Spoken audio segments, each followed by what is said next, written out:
Quite a long time ago, in the days of yore, there were phantoms residing in old deserted houses.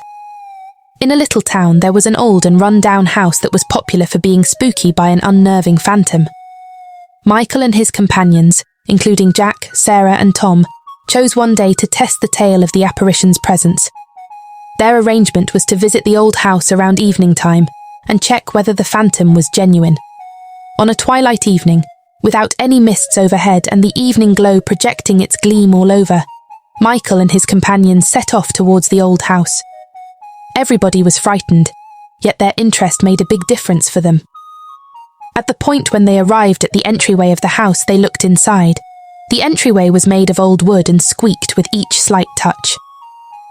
Gathering their fortitude, Michael opened the entryway, and they generally ventured inside. The inside was dull, with a layer of residue covering the walls. Each step they took reverberated on the creaky floor. Out of nowhere, a boisterous clamour terrified them all. The sound was startling to the point that their hearts hustled.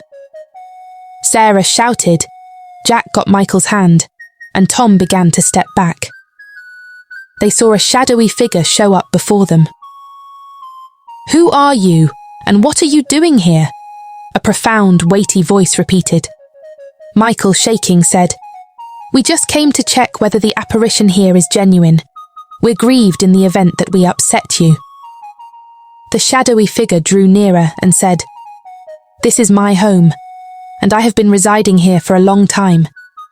You shouldn't have come here." Michael and his companions immediately apologized and said they simply needed to leave.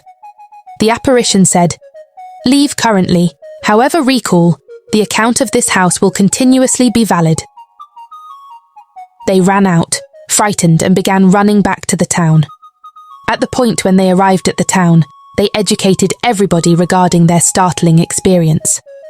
The residents were stunned and lauded Michael and his companions for their valiance.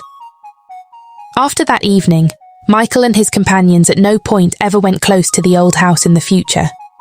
The residents generally recollected the story, showing the kids that a few stories and unnerving bits of insight never show signs of change with time.